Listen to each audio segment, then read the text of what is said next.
Good morning, everybody. Welcome to another episode of the Smashy Business Show. Today is September 23rd, 2024. My name is Hindal Dah, and I'm here with my co-host Abdul Majid Awan. This morning, traffic was heavier than usual. I feel like traffic is getting worse by the week or by the day even. But other than that, we have a lot of news to cover. Did you read anything interesting this morning? There's a very interesting news that I read that MGM Resorts, which is a very big resort thing in the US, they've applied for a gaming license in Abu Dhabi. So their CEO confirmed that they have applied. He was speaking at an event which is called the Skift Global Forum 2024. It was happening in New York City from September 17 to 19. So they quoted him, the event quoted him as saying that yes, we have applied, we've done it in Abu Dhabi.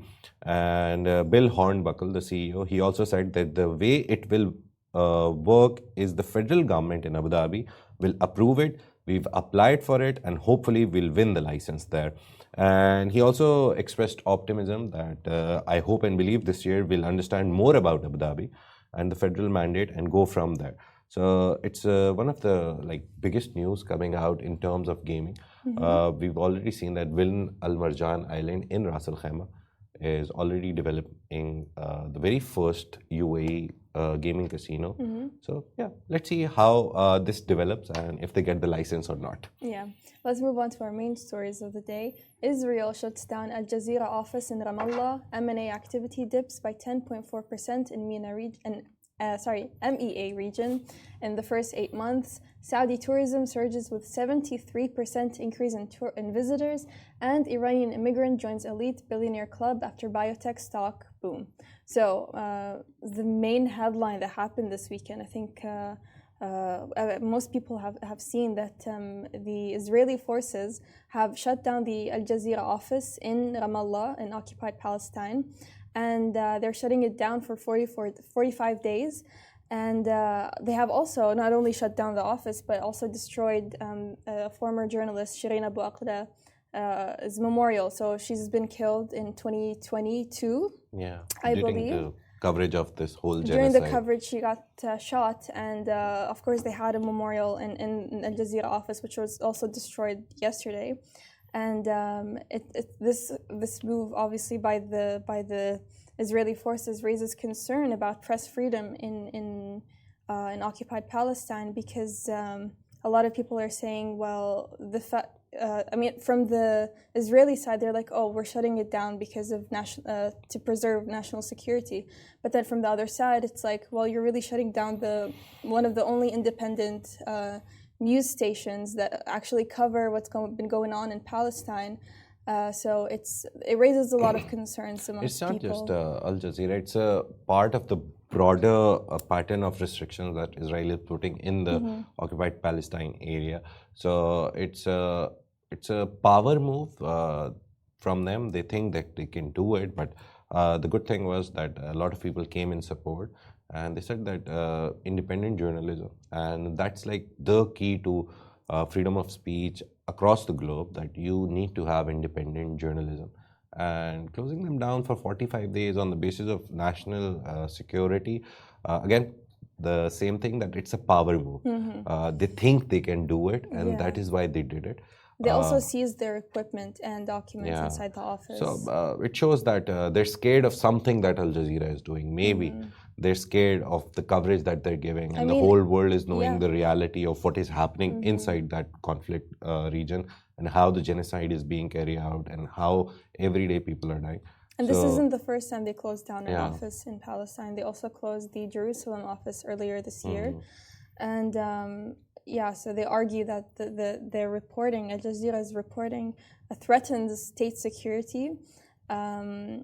But of course, I think most people see it as a part of a larger effort to curb independent journalism. Walid Al-Umari, Al Jazeera's Ramallah bureau chief, he also said that he confirmed that this is happening, and he said the soldiers ripped down Shireen Abu Akleh's picture and destroyed the office's contents. So he confirmed that they also sabotaged the memorial. There's literally video footage. I was watching Al Jazeera yesterday, and they had the live footage of the actual storming going on.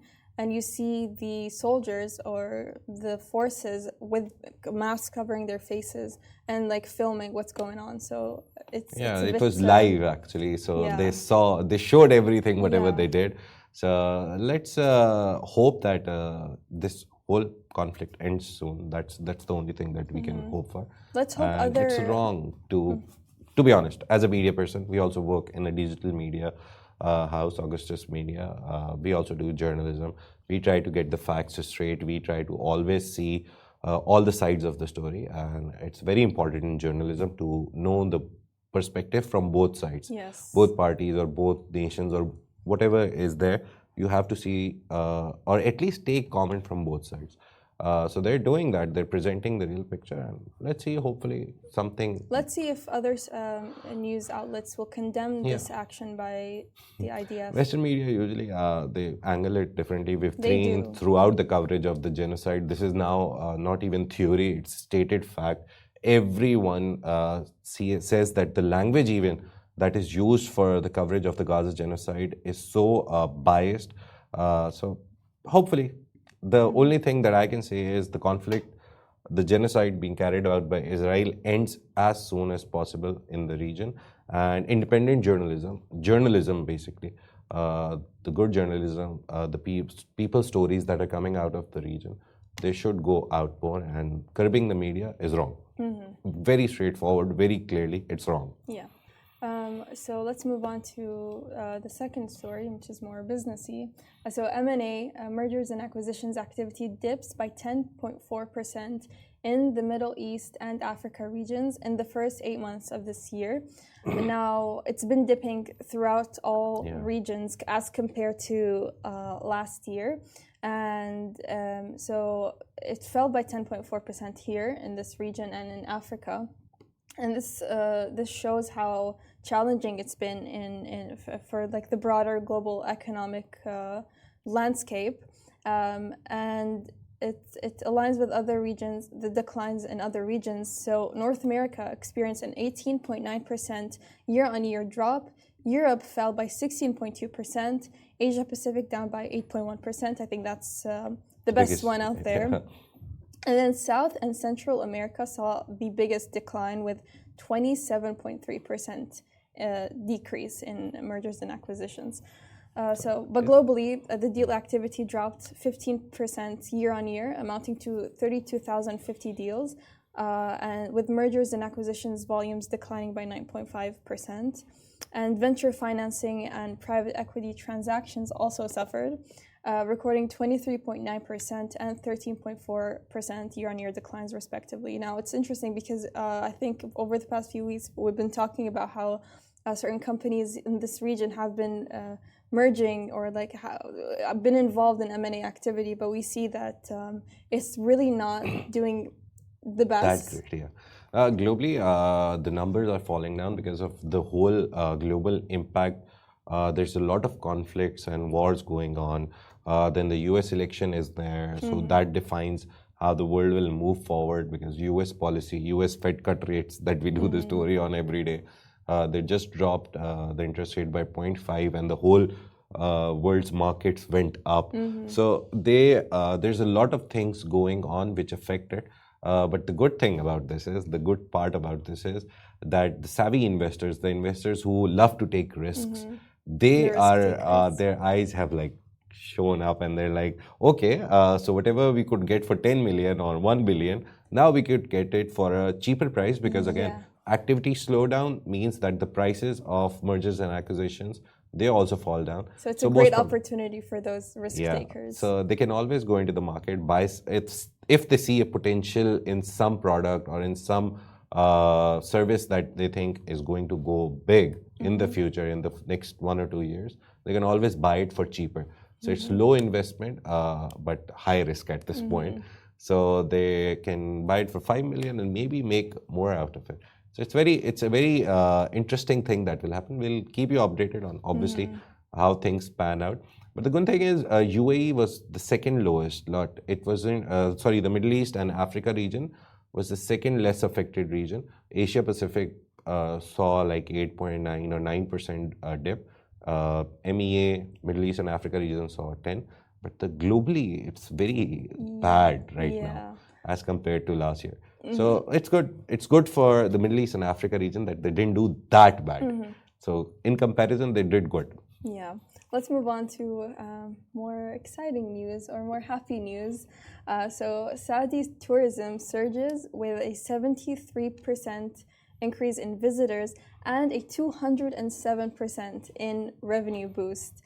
Of course, Saudi Arabia has been doing excellent things to get more people to come, and so far this year they've been quite successful in that, and they achieved a 73% increase in international tourist arrivals, and also gained 207% more revenue from tourism, according to the UN World Tourism Barometer. It's funny because a barometer is like what you measure the air pressure with. Yeah. They're measuring the tourism pressure. Yeah. The kingdom continues to lead the G20 nations in tourism growth, driven by its expanding tourist destinations. And I've been just, whenever I talk with my friends, we're always like, we really want to go to Saudi Arabia because they're doing wonderful things. So, for example, it's not only just the new Riyadh or Jeddah, they have like all those downtown places, but also the cultural places and the religious places. I think those really attract people because Saudi Arabia is very rich in culture and in history. So, for example, places like Al-Ula have been seeing a lot of tourists going there for good reason. I mean, it's a very fascinating place. So it makes sense that they're really leading the way in tourism. Yeah, and it's just not the main tourism. The Umrah and Hajj people, they also increased a lot in the last years.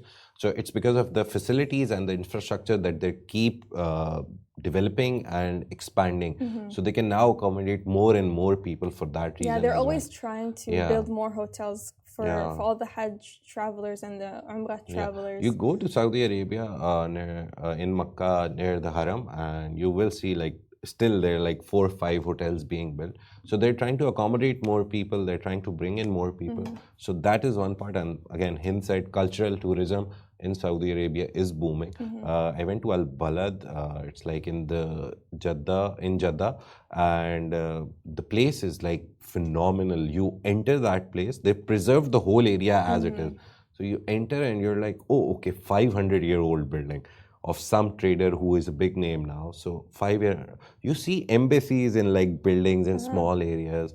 You see, so it's like you move into the 80s and 70s. You just walk in and you're like, okay, this feels like I'm like 30, 40, 100 years. In some places it's like that, and then in other places they're trying to move more progressively into like this That's the good part. city They're vibes. Preserving the original Saudi culture, the design of the doors, the design of the places and everything, and then they're building a completely new modernized area in that same city. So it's very fascinating to go there, and everyone is looking at that now. And the F&B culture is also growing. All the big hotels, cafes, they're opening up in Riyadh and Jeddah, mostly Riyadh. So that also gives them a lot of tourists who want to come visit from the Gulf region. Because, for example, UAE, if they don't have a branch of something, actually UAE has a branch of everything. But from Qatar and Bahrain, if they want to enjoy some London cafe desserts, they don't need to go to London now. They can come to the UAE or go to Saudi Arabia. So food tourism is also increasing. And again, sports tourism. They're doing esports. They're 100%, nearly 100% hosting the World Cup. So it will go up from here. Yeah, so from the beginning of this year until July, the number of international tourists reached 17.5 million. And it follows a 56% increase in 2023, which brings the total arrivals to 27.4 million.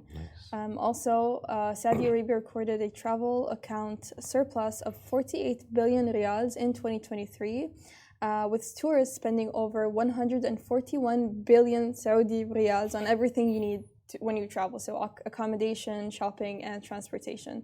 So that's pretty cool. So Saudi Arabia is going up. You should go there as well as soon as possible before more people come in. Let's move on to our final story of the day. So, Iranian immigrant joins elite billionaire club after biotech stock boom. So, Maki Zanganeh, who is the co-CEO of Summit Therapeutics, which is a biotechnology company, has joined the ranks of being in the billionaire club after the company CEO of Summit Therapeutics experimental cancer drug outperformed a major competitor, and also the company's stock surged after the introduction of this drug. So she's 54 years old, and she holds just under 5% of the firm, which saw its market cap skyrocket to $17 billion following positive trial results for its cancer drug candidate, ivonescimab. So anything related to cancer, I think, makes people enthusiastic, and so I think that's mainly why the stock surged. Whenever you get good results from any medicine, and now the idea of moving from big pharma, to biotech is another new thing that's gripping the market. Shift, it's like fintech, all these tech. There's biotech now. They don't call it like pharmaceuticals or anything, because they use a lot of technology in it, and a lot of things that are new in technology like AI and all this. So these all have been incorporated in finding out the results of the medicine. So usually it was like just a control group, and another group, some people would be in the control group, they'll be given the medicine, the others won't be. So they would test and see. And now with the advancement in technology, they can see the results better, they can gauge the results better. And this, again, very difficult name to pronounce, as you saw, ivonescimab. Basically a cancer drug. A cancer drug. So they're a good candidate. They beat actually Merck's blockbuster drug, Keytruda, which brought a lot of confidence to ivonescimab. So it shows that drug is doing good, and thankfully, Iranian immigrant in the US, she joined a very unique list. She's one of 34 self-made US women billionaires. So that's a very elusive group. Only one of 34 self-made billionaires. So that's a good move. A lot of people from this region are going, they're already there, and they're making it big. And good story to come out of that an Iranian immigrant is doing that. So that's all for today. We did discuss a lot of things. MGM, they have applied for an Abu Dhabi gaming license. So we'll see some update on that too. Ras Al Khaimah is already developing with Al Marjan Island. So maybe in the future you'll see something in Abu Dhabi as well. Israel shut down Al Jazeera's office in Ramallah. That was a direct attack on independent journalism. They shut it down for 45 days, saying it's a threat to national security. We'll see what happens next now. We'll keep you updated. M&A activity in the Middle East and Africa region. Usually we refer to it as MENA region, Middle East and North Africa region. But this time, this time it's Middle East and Africa region. It dropped by 10.4% in this region. It was the second lowest. The biggest was in the US region. In the South America. South American region, nearly more than 25%. So that's good for the investors to just come in, buy stuff for cheap, buy services and products for cheap, and then maybe see them grow. Saudi tourism has surged 73%. Saudi tourism saw 73% increase in visitors, and they earned nearly 17.5 million. They earned 17.5 million tourists this year. And lastly, Iranian immigrant, we saw that she joined the Billionaire Club after the cancer drug that is being developed by her company did good. Yes, so thank you everybody for joining us on the show. You can always find us on all these streaming platforms like Anghami, Apple Podcasts, and Spotify. Again, find us on all social media platforms like TikTok, Instagram, X, Facebook, and YouTube. We also have a daily newsletter that comes out with all the information plus more that we talk about on the show. So thank you so much for joining us on the Smashy Business Show, a Smashy Business production, part of the Augustus Media Podcast Network. We'll see you tomorrow.